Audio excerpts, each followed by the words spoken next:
I work intuitively, so I have no plans other than what's up here in my head, and sometimes it looks like in my head afterwards and sometimes it doesn't. More often than not it doesn't.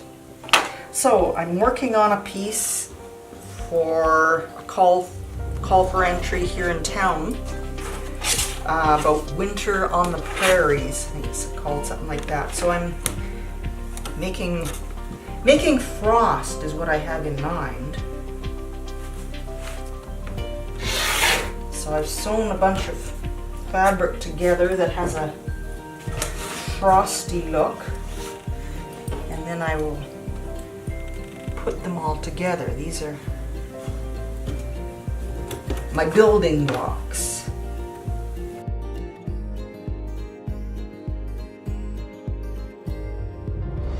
I would call this improvisational piecing, for the technique I'm using of putting this together. So that is going to be, I'm going to press that and cut it out.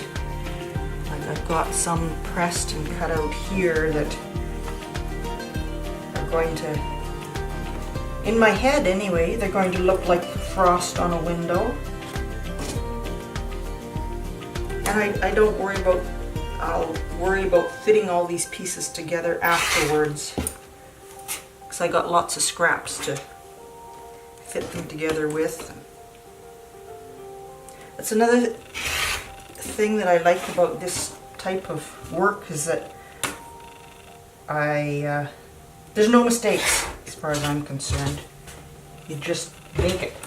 My next step would be, after I've made enough of these blocks, I'd have to figure out how to put them together in a way that looks like frost and it's also visually pleasing. So I just start out really by putting them and fitting the blocks together however they might fit.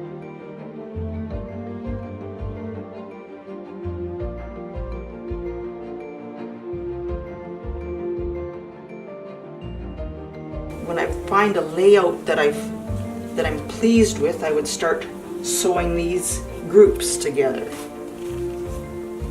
Sometimes it just doesn't look like what's in my head, and it's just, no, this isn't working. Forget that. Mostly I try to figure out what's not working and make it work. I like that challenge. It takes a whole lot of brain power. That's the hardest part. But there's a great deal of satisfaction when I've figured it out at the end, and that, oh yeah, that looks good. I like that. It's a quilt I'm making, as in it's 3 layers. This will be the top, I'll put batting in it and a backing. So I'll take this off the wall. So yeah, it's a top, and there's batting in there and a backing, and put those all together, and then do the stitching through all the 3 layers to add extra design to it. It really does make a difference. Like this one here is a new recent one that I finished, and it's got extra batting underneath the face to make the face puffier, and the background I wanted it to recede, so I put lots of tight quilting in it, so it not only is it dark, it recedes, but lots of the quilting makes it flat and recede visually. This is the piece that won second place in the National Juried Show 3 or 4 years ago, I can't remember exactly.